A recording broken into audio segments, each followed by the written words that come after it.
Kata Nabi, kalau sholat ingin sempurna dimulai dari wudhu. Yang pokok dalam wudhu itu ada 4. Sisanya sunnah. Awas kalau yang 4 ini tidak sempurna maka batal wudhunya. 1. Faksilu wujuhakum, basuh wajahnya. Kalau disebutkan wajah dalam bab wudhu, itu tidak ada yang lain kecuali bagian tampak muka. Jadi ya,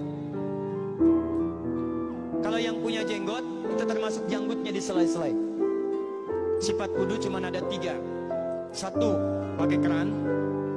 2, pakai gayung. 3, air yang mengalir. Ya, seperti di sungai ada air mengalir itu nggak ada masalah. Tapi kalau menggunakan gayung atau semisalnya, Nabi itu diriwayatkan dalam hadis itu sangat menghemat air. Bahkan pernah beliau kemudian berwudu, kalau kita kemudian hitung itu hanya sejumlah pak, seaqua gelas pak, cukup. Atau yang kedua menggunakan keran ya. Kalau sekarang kita ada keran, contoh ini kerannya. Ya, kerannya agak tinggi sedikit. Dan kita sesuaikan. Ambil airnya. Misal contoh, ghosala. Ghosala itu bukan ditumpahkan, ambil air, tumpahkan di tempat yang akan dibasuh gini. Yang telunjuk itu kemudian menghapus atau menghilangkan kotoran di sela-sela mata, contoh. Yang jempol menghilangkan kotoran di sela-sela telinga bagian belakang di sini.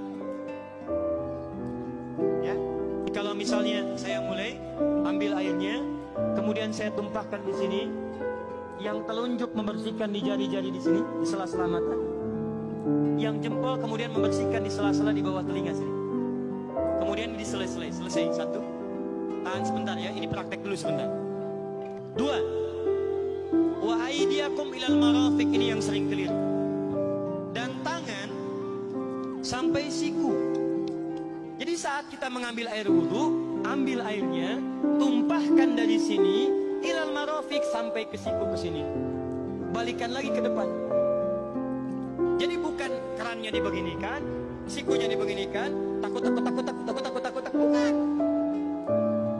Jadi bukan siku diteruskan ke bawah. Yang tepat itu ambil airnya, kemudian basuh dari sini sampai dengan ke sikunya. Hati-hati, ini ada maknanya. Dan jika benar di hadis Muslim, jika orang wudunya benar seperti ini, maka bersamaan dengan jatuhnya air wudu itu, jatuh pula dosa-dosa dan kotoran yang melekat pada anggota tubuhnya. Tidak cukup dengan amin, nanti kita lihat dulu. Tangan selesai pindah kemana? Bukan ke rambut, tapi kepala. Jadi dalam wudu yang diusap bukan rambutnya, kepalanya. Itulah keadilan Allah. Kalau yang diusap kepalanya, semua manusia yang hidup pasti punya kepala. Tapi kalau yang diusap rambutnya, ada ketidakadilan, karena tidak semua orang punya kepala, punya rambut. Tuh. Nah sekarang lihat sini. Ketika kita diminta mengusap kepala, bahasanya masaha. Masaha itu begini. Ini saya punten. Bismillah. Ini ya. Ambil airnya, tumpahkan, baru kemudian diusapkan ke kepala. Paham ya? Kalau yang ghosala, ambil, tumpahkan di tempat yang akan dibasuh. Tapi kalau masaha, hati-hati. Ambil airnya, tumpahkan, baru diusap. Jadi bukan diambil air, tumpahkan di kepala. Yang dibasuh kepalanya bukan rambutnya. Jadi kalau ada laki-laki sudah dandan, sisiran, rapi, tiba-tiba keran dibuka, yang diusap cuma rambutnya, ulak, itu batal wudunya, tidak sah. Terus diulang. Terakhir kaki dibasuh sampai dengan bagian mata kakinya, dan ini tidak perlu saya terangkan karena mudah bagi kita untuk mempraktekannya. Tapi yang ingin saya jelaskan satu ini saja. Perhatikan baik-baik. Yang 4 ini wajib wudhu. Tambahannya sunnah. Niat dimasukkan dalam wajibnya. Lihat sini. Kumur-kumur sunnah.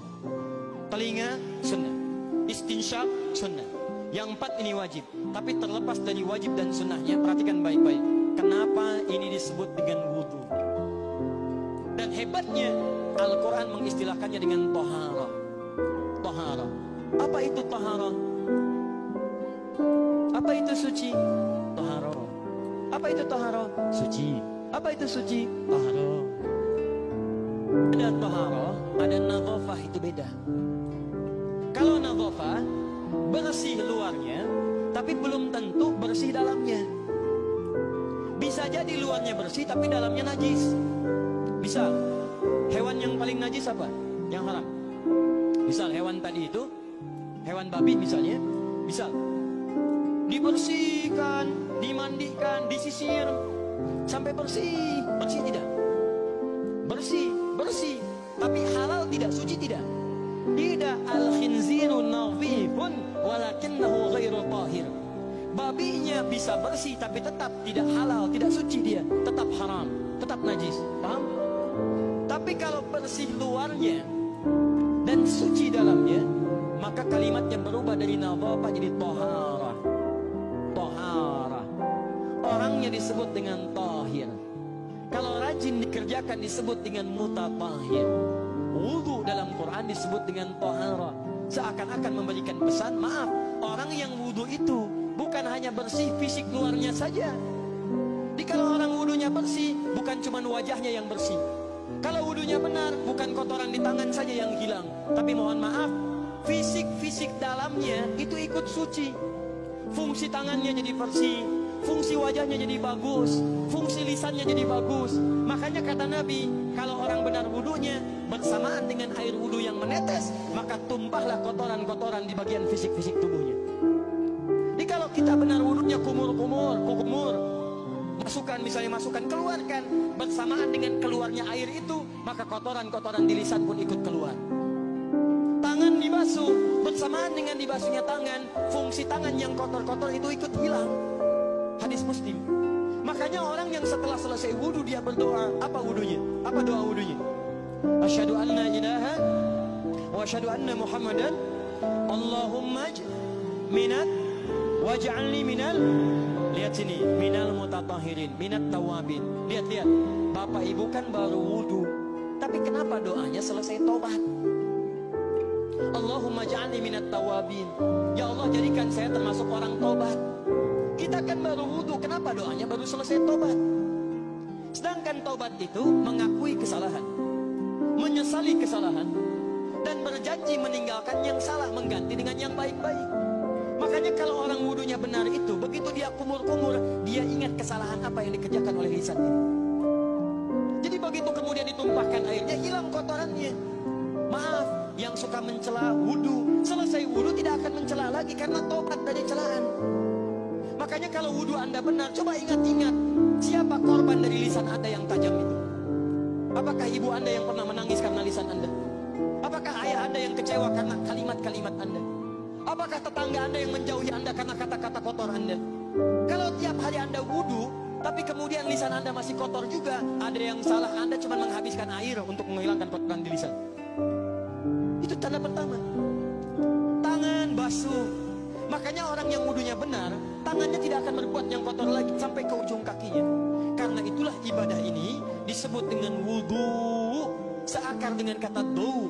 Kata para ulama, mereka sebagian mengatakan dau artinya cahaya, dau artinya sinar, dau artinya al-husnu, baik budi pekerti. Kalau orang benar wudunya, bertambah sinar di tangannya, sinar di wajahnya, sinar di lisannya. Apa sinar itu? Di dunia sinar-sinar amaliyah kebaikan, sifat-sifat baik, di akhirat pancaran-pancaran kemuliaan. Satud'a ummati yaumal qiyamati ghurral muhajjalin. Akan dipanggil umatku di hari kiamat dengan banyak cahaya melekat di tubuhnya. Tangannya ada cahaya, matanya ada cahaya, wajahnya bercahaya, kakinya bercahaya. Cahaya apa itu? Kata Nabi, min atharil wudu, dari bekas wudunya. Jadi kalau kita benar wudunya, itu kita jadi orang baik. Ada cahaya kebaikan dalam diri kita. Itu yang disebut dengan tawabin. Makanya kalau Bapak Ibu tiap hari wudu, Allahumma ja'alni minat tawabin, tapi mulut tidak tobat, tangan tidak tobat, kaki tidak tobat, ada yang salah dengan wudunya. Waj'alni minal mutatahhirin, jadikan saya orang bersih dan suci. Jadi kalau selesai wudu, pakaian bersih, wajah bersih, tangan bersih. Ini pakaian bersih, pakai jas, pakai dasi, tapi tangan tidak bersih, korupsi juga, mencuri juga, menipu juga, ada yang salah dalam wudunya. Kalau kita bisa mengerjakan wudu ini dengan baik, maka naik status kita. Disebut sebagai, langsung oleh Al-Quran, disebut hamba yang dicintai oleh Allah Subhanahu wa ta'ala. Di Quran surah kedua Al-Baqarah ayat 222. Saya tutup. Lihat ayatnya, di ujung ayatnya. Innallaha yuhibbut tawwabina wa yuhibbul mutatahhirin. Sungguh Allah akan sangat mencintai orang-orang yang tobat dan orang-orang yang terbiasa untuk bersuci. Kita selesai wudu mengatakan Allahumma ja'alni minat tawabin waj'alni minal mutatahhirin. Dijawab oleh Allah, innallaha yuhibbut tawabin wa yuhibbul mutatahhirin. Karena itulah orang yang rajin wudu adalah orang-orang yang dicintai oleh Allah Subhanahu wa taala.